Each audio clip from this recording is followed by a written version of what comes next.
But Allah had other plans for me.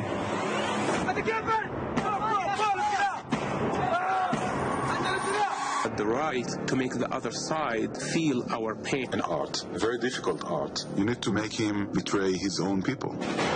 He asked me, would you work for us? To collaborate with Israel is the most shameful thing. The first day handling him was the first day of the end of my career. We called him the Green Prince. My father was the top Hamas leader in the West Bank. He had no clue what I was doing. It's like recruiting the son of the Israeli Prime Minister. Deep in my heart, I was really terrified. You're a target, and you can get killed anytime. I was on my own. He was in a real trouble. I start to realize that people are dying because of this lie. This is a big game. No one else knows about you. You will start to lose your sense of reality. He's not just a source. He was there for us all the time. That kind of bond is impossible to break. Qaeda immediately issued a death sentence for him. Go underground. Don't come back, ever. I am not who you think I am. Our next speaker is a man whom everyone in this room, I think, owes a great debt of gratitude. While he started his life, possibly, on the road to terrorism, death, and destruction, he chose life. He sought the truth. And when he discovered it, he risked his life for 10 years to protect and save countless of Israelis. Ladies and gentlemen, I am honored to be able to introduce you today to Mosab Hassan Yousef, better known by Israel's security services as the Green Prince.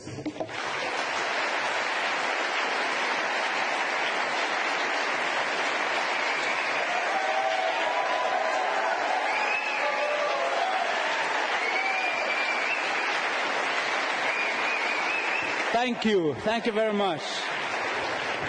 Wow, great energy. Thank you very much for having me. It's a great privilege. The Jerusalem Post annual conference. The first time I got to know about the newspaper was in prison about 20 years ago. First, I wanted to learn English, and this is why I started to read the Jerusalem Post. But eventually, it became my window towards the Jewish world and towards the Western world as well. 16 months in Israeli prison, reading almost every day. So I have some connection to the Jerusalem Post somehow.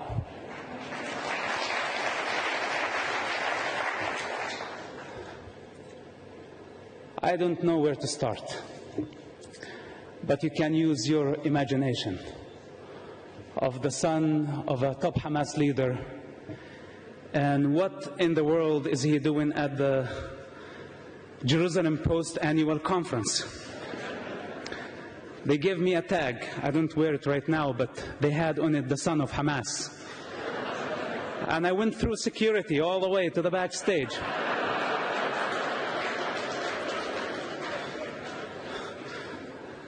You gotta trust them, guys. Two guys working on the top of a very high building. One Jewish and the other guy is an Arab. The Jewish guy opened his lunch and there was a shawarma.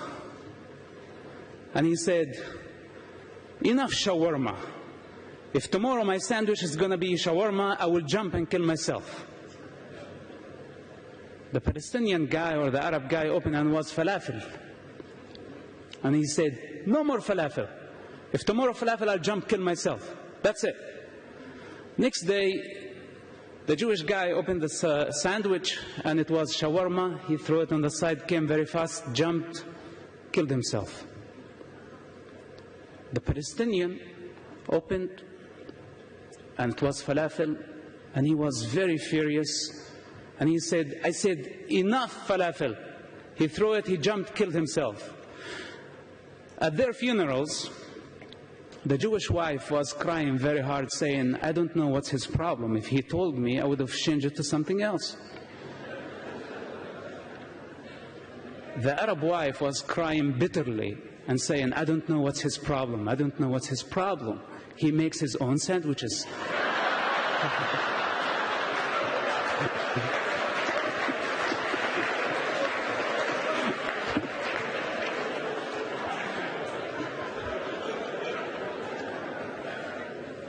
Okay, back to the story. It's very hard, to encapsulate a human journey, a human evolution in any form of language. Rather than English is not my mother tongue, but I try as much as I can. Truth of those heights cannot be conveyed in any form, actually. Not a movie, not a book, not a speech. We cannot reduce ourselves to words that cannot defend themselves. And somebody is going to take this speech, take it out of the context, and serve maybe some Palestinian agenda, eventually. This is how it works. People don't see things for what they are. But I'm sure that some of you, at least, will understand where I'm coming from. At some point, I was paid by the Israeli government, by the US government, by the Palestinian Authority, and by Hamas organization. I was working for all those guys at the same time. So today, if I speak with the authority of experience. It's not from the books. It's not a second-hand knowledge that I got from somebody. I don't represent government or politicians. I represent myself. I am an individual. I am not an organization. And I don't like to take sides, because I don't belong to nations. I don't belong to the crowd. I have transcended this long time ago. But the Jewish nation is dear to me. And when I see nations unifying against the Jewish people, it hurts me. Because at some point, I thought the Jewish people were the enemies of humanity.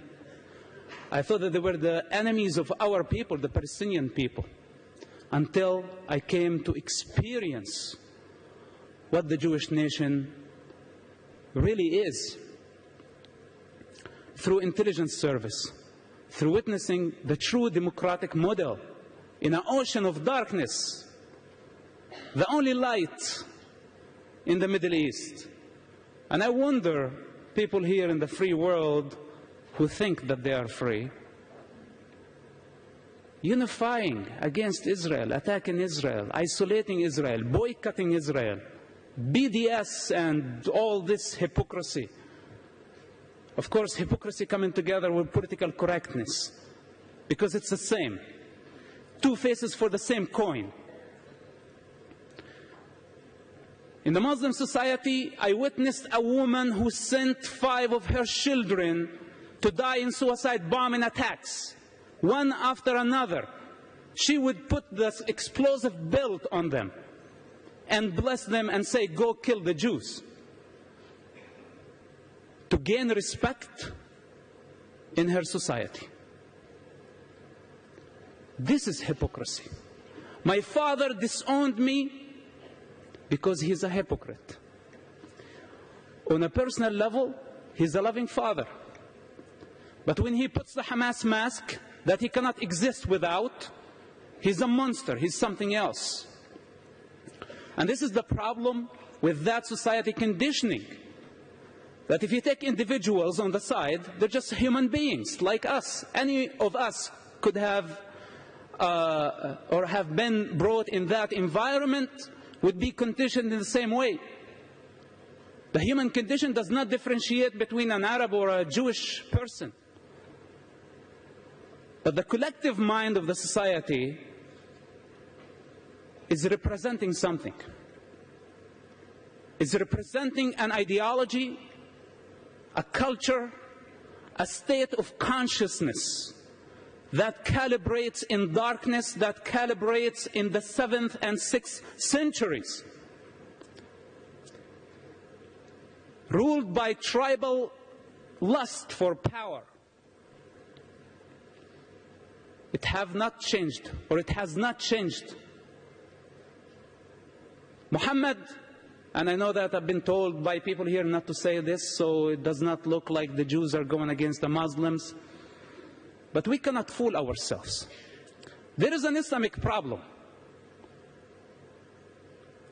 Al-Qaeda, Hamas, Hezbollah, Islamic Jihad, ISIS, Boko Haram, all of them are killing by the name of Allah. They're not killing by the name of Jesus. They're not killing by the name of Jehovah. They're not killing by the name of Mahavira or the Buddha or Lao Tzu. They're killing by the name of Allah. There is an Islamic problem, and I think humanity needs to stand against this danger, because this danger is not only against the state of Israel. This danger, thank you. This danger is against the evolvement of mankind.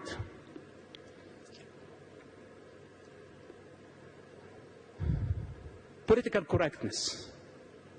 I don't know if there is any CNN reporters or representatives here tonight. You know, political correctness, when my friend invited me to his wedding and he asked me to wear a tuxedo, and I thought it was a Speedo for a second. There is a big difference, right? That would have been politically incorrect. But when it comes to matters, universal issues, when we see waves of violence and darkness taking over and spreading, and we choose to stick our head in the sand with the name of political correctness, the truth is that we are afraid. And we are trying not to provoke them more. We are trying not to create a religious war. But there has been a religious war, whether you like it or not. The better way is to face it, to grow up, and face it with courage. This is what I say. The problem is not in the individual.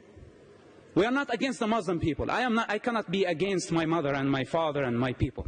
They're just people. And there are idiots everywhere in every nation. But I'm talking about the collective consciousness of nations, of regions, and the cosmic consciousness of all humanity. The Muslim people have a problem, and their problem is in their belief system. They have to face it, and we need to encourage them to fight the good fight, as I did. If I was able, you know, I had privileges as the son of a top Hamas leader. I had something to lose. But the average Muslim person don't have lots of things to lose. They're already living in darkness and misery. If they leave it, it's better for them. When I left, I did not leave misery. I left privilege. I left position. I was paid. I was protected. Everybody wanted me to stay wearing the mask. I am a living example and a challenge, and I will continue to be, to every individual who lives in the Muslim world, that this is the time to grow up, to destroy the walls, and to transcend the conditioning of the society. This is the only way. But to tell them, no, Islam is a religion of peace, we just create the perfect climate for terrorists to keep on growing. I say otherwise. Our problem is not with the individual, our problem is with the belief system. That humanity and the free world need to unify, as eventually, even though it was too late, the world unified against Nazism. Today, free people need to unify against Islam, not against the Muslim people. against Islam itself as a belief system.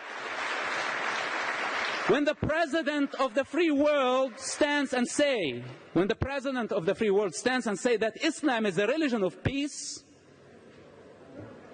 he creates the climate, he provides the climate, the perfect climate to create more terrorism.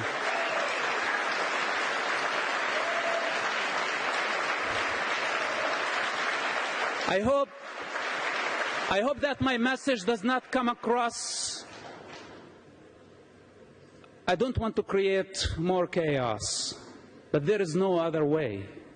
You know, I wish I could be more gentle to represent this issue. But I've seen death, and I came from hell, and it's very dark. What is the alternative for Israel and for democracy, or for the American Constitution? It's the darkness of the 6th century.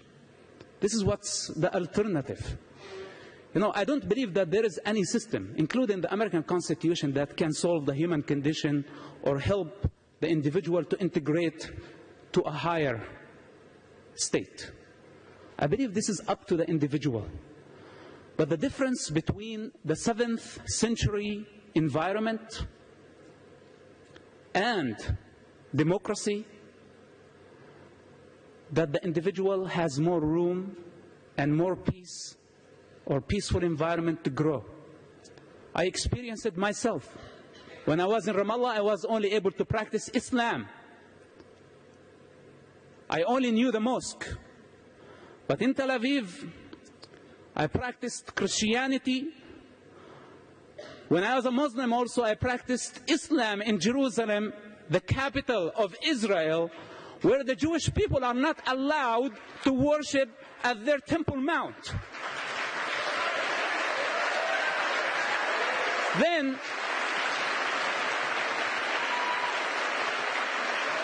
Then bunch of hypocrites called BDS come and compare Israel to the racist regime of South Africa. How can you compare? If it's the capital of the Jewish people, and the Israeli government are not allowing the Jewish people to worship freely in their capital, on their holiest site, for political correctness, not to offend the Muslims, and give them that kind of freedom. How can we compare this to that? In Tel Aviv, I was able to practice yoga. I was able to practice Christianity. They're Muslims, they're Druze, they're all type of people, all type of religions, protected under the Israeli umbrella and the Israeli law. This is not available in the other countries surrounding. If Israel is destroyed, or if Israel is isolated, what is the alternative? What those people are doing, I really don't understand. I know that I came across pro-Israeli this afternoon, but it has been a privilege. Why not? I love Israel. I love what Israel stands for, its ethics, its values, its democracy, its love. A nation that was able to overcome the Holocaust, and instead of playing the victim mentality and blame everyone for their suffering, they were able to build a state, a democratic state, make it from a newborn state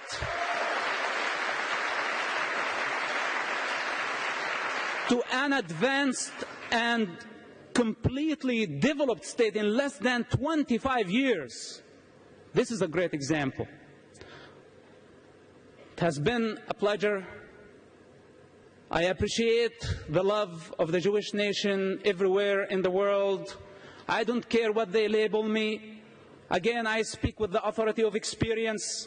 If they have anything to say, they can say it right to my face, if they have the courage. But I doubt. I would like to conclude with another joke, if you don't mind. Well, I take the advantage, and this is a Jewish crowd. Let's make a joke about Jewish people. So this Jewish guy and also a Muslim guy. The first guy, the Jewish, fell off a cliff, and luckily there was actually vice versa. The Muslim guy fell, and there was a branch, and he was hanging on the branch. And he was screaming to God, God, help me. Then he heard a voice from the cloud coming, and he said, son, let go. Just let go, trust me. And he let go. The guy fell, his bones were destroyed, and God said to him, you idiot, you shouldn't listen to me next time. You learned your lesson. And a Jewish guy fell, and he was hanging on the branch. And he said, God, help me. And he heard the voice, son, let go. Trust me. Just let go. And the Jewish guy screamed back and said, help! Is there anyone else up there? This tells us maybe the difference. Thank you so much for coming. God bless you. God bless Israel. Thank you very much.